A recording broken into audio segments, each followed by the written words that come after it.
আপনি কি জানেন পৃথিবীতে এমন একটি স্থান রয়েছে যেখানে সমস্ত আম্বিয়ে কেরাম নবী রাসূলরা একসাথে দাঁড়িয়ে কাতারবদ্ধ হয়ে নামাজ পড়েছিল? আপনি কি জানেন সেই স্থানটি কোথায়? আপনার কি জানেন যেখান থেকে রাসূল আকরাম সাল্লাল্লাহু আলাইহি সাল্লাম পবিত্র মেরাজের জন্য ঊর্ধ্বগমনে যাত্রা করেছিলেন, সেই স্থানটি কোথায়?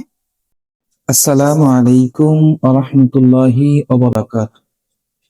নাহমাদুহু ওয়া নুসাল্লি আলা রাসূলিহিল কারীম, আম্মা বা'দ। পৃথিবীর এমন এক ভূমি যেখানে অসংখ্য নবী রাসূলের পদচিহ্ন, যেখানে লুকিয়ে আছে হাজার হাজার বছরের ইতিহাস। সেই বরকতময় ভূমি হচ্ছে বাইতুল আকসা এবং ফিলিস্তিন। বাইতুল মাকদিস তথা জেরুজালেম হচ্ছে ইসলামের তৃতীয়তম স্থান। ইসলামে বাইতুল্লাহ, তারপরে মদিনা তৈয়বা, তারপরে তৃতীয়তম স্থান হচ্ছে এই বরকতপূর্ণ ভূমি বাইতুল মাকদিস, ফিলিস্তিন। এটি একটি শহর নয়, এটি মুসলমানদের ঈমান, ভালোবাসার একটি অবিচ্ছেদ্য অংশ। আল্লাহ রাব্বুল আলামিন এই বাইতুল মাকদিস সম্পর্কে বলেছেন, আল্লাযী বারাকনা হাওলাহু, আমি তার চতুর্দিকে বরকতপূর্ণ করেছি, বরকতময় করেছি। ফিলিস্তিন এমন এক ভূমি যেখানে হেঁটেছেন হযরত ইব্রাহিম আলাইহিস সালাতু ওয়াস সালাম, হযরত দাউদ আলাইহিস সালাতু ওয়াস সালাম, হযরত সুলাইমান আলাইহিস সালাতু ওয়াস সালাম, হযরত মূসা আলাইহিস সালাতু ওয়াস সালাম এবং হযরত ঈসা আলাইহিস সালাতু ওয়াস সালাম। তারা এখানে বসবাস করেছেন, তারা এখানে আল্লাহ রাব্বুল আলামিনের ইবাদত করেছেন, তারা এখানে বসে মানুষদেরকে আল্লাহর পথে আহ্বান করেছে। এই বাইতুল মাকদিস হচ্ছে সেই স্থান যেখানে মুহাম্মদ সাল্লাল্লাহু আলাইহি ওয়াসাল্লাম মেরাজ ও ইসরার রাত রজনীতে মক্কা থেকে এখানে এসেছেন। এখানে তিনি সকল নবী রাসূলদেরকে নিয়ে ইমামতি করে নামাজ আদায় করেছিলেন। তারপরে এখান থেকেই ঊর্ধ্বগমনে আসমানে তিনি সফর করেছিলেন। সেই স্থানটার নাম হচ্ছে বাইতুল মাকদিস। এই বাইতুল মাকদিস হচ্ছে ইসলামের প্রথম কেবলা। বাইতুল্লাহ কেবলা হওয়ার পূর্বে 17 মাস রাসূল আকরাম সাল্লাল্লাহু আলাইহি সাল্লাম এই বাইতুল মাকদিসের দিকে ফিরে নামাজ আদায় করেছিলেন। এই ভূমির ইতিহাস অনেক প্রাচীন।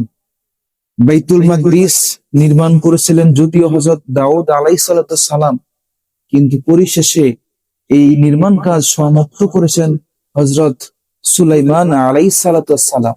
এরপরে এই পবিত্র ভূমি, এই বাইতুল মাকদিস বিভিন্ন সময় বিভিন্ন শাসকের দ্বারা শাসিত হয়েছিল।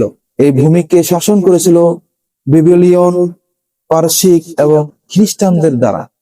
পরিশেষে খলিফাতুল মুসলিমিন 637 খ্রিস্টাব্দে এই বাইতুল মাকদিস, এই ফিলিস্তিন জয় করেন, মুসলমানদের হস্তগত হয় এই পবিত্র ভূমি। কিন্তু পরিতাপের বিষয় হচ্ছে এই ভূমি, এই পবিত্রতম ঘর বাইতুল মাকদিস, এটা মুসলমানদের থেকে 1099 সালে ক্রুসেডরা এটা আবারও মুসলমানদের থেকে কেড়ে নিয়ে যায়। বীর মুজাহিদ সুলতান সালাউদ্দিন আইয়ুবী রহমতুল্লাহ আলাইহির মাধ্যমে এই পবিত্র ভূমি আবারও মুসলমানদের হস্তগত হয়। এরপর দীর্ঘ সময় পর্যন্ত এই পবিত্র ভূমি ছিল ওসমানীয় খেলাফতের অধীনে। কিন্তু ইতিহাস এখানেই থেমে থাকেনি।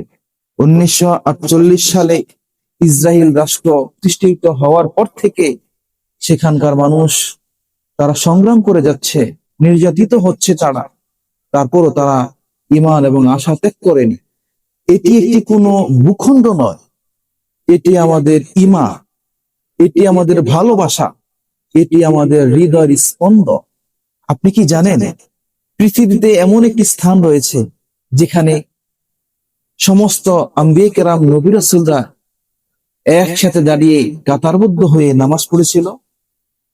আপনি কি জানেন সেই স্থানটি কোথায়? সেই স্থানটি হচ্ছে বাইতুল মাকদিস। আপনারা কি জানেন যেখান থেকে রাসূল আকরাম সাল্লাল্লাহু আলাইহি সাল্লাম পবিত্র মেরাজের জন্য উর্দু গমনে যাত্রা করেছিলেন, সেই স্থানটি কোথায়? সেই স্থানটিও হচ্ছে বাইতুল মাকদিস। এই স্থানটি হচ্ছে মুসলমানদের ইমানের স্থান, একটা ভালোবাসার জায়গা, একটা হৃদয়ের অনুভূতি এখানে কাজ করে।